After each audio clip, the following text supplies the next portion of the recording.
Hello again, Steve here with a few comments, which, anyways, the view of them helped to improve the quality of my life, so maybe they would help you as well, I don't know. But I was talking to a good friend of mine a few days ago, and he's what I would call a serious student of the message of the Buddha. And would be, I would say, in contrast to Buddhism, right? And ism is usually what a bunch of followers have created. And we can see the disparity between Christianity and the message of Jesus very often. And certainly we can see lots of variety in what people would call themselves Christians. I've heard recently that there's upwards of 20,000 different denominations of Christianity. So this friend of mine, when he's talking about the message of the Buddha, he does the best he can to find out what the Buddha was actually saying, not what some Buddhist says. And the guy who he's learning from a lot from is basically a researcher who has learned the old language. I forget what it's called now, Pali I think it's called, and has translated a lot of the books that were written by those who were listening to the Buddha, basically, like the early stuff that was never translated into English. So my friend's teacher is also a serious student of the message of the Buddha, and he does talks all over the place. And a lot of times when people ask him, how can I do this, that, and the other thing, one of the things he says, I'm doing a video right now, Chris, I'll be out another minute. One of the things he always says is, first follow the precepts. And I don't have the precepts in front of me right now, but the precepts are basically the Buddha's tenets of foundation, if you will. In other words, the precepts for going for a walk through the mountain might be putting on the hiking boots. You know, it's what are you going to do first? So, are you following the precepts? And there's 4 or 5 precepts, and they're things like showing goodwill to yourself and to others, and so on. And I think this relates a lot to what I run into in terms of the whole freedom movement.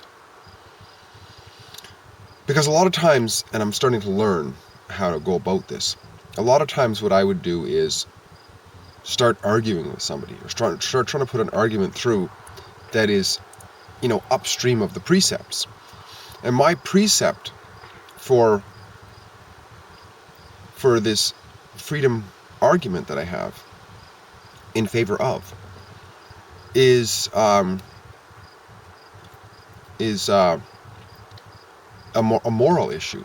And this is a moral issue. It's not, because a lot of times what will happen is, if people get the impression that I think we shouldn't have government, they come after me and say, well, how are things going to get done? What is your solution? If you think you're so good, Steve, what is your solution? And my tendency is to say, I never said anything about a solution. I'm not talking about a solution. I don't know necessarily what a solution is. How can I figure out what's best for you and all these people? I don't know. But that's not the point, because that's upstream of the precepts.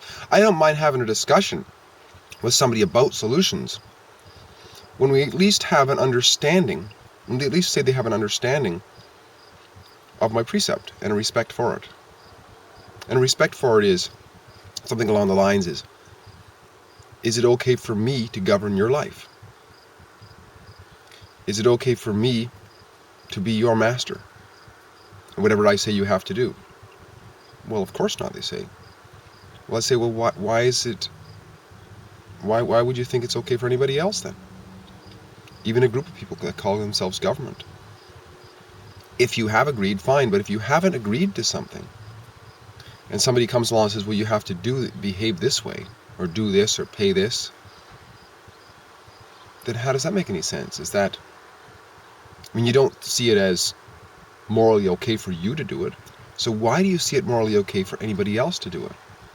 That is my precept. That is my That's where we have to begin. Once there's an understanding of that, you could disagree.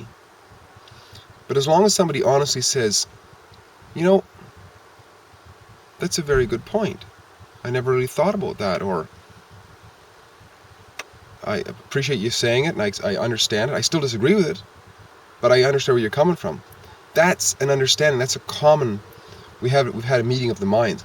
Then we can go from there into a discussion about possible solutions. But otherwise, it's a waste of time, because without the precept, without an agreement on the precept, there is this defensiveness, and any amount of argument, even in the face of all kinds of evidence, just strengthens their position because it locks them down.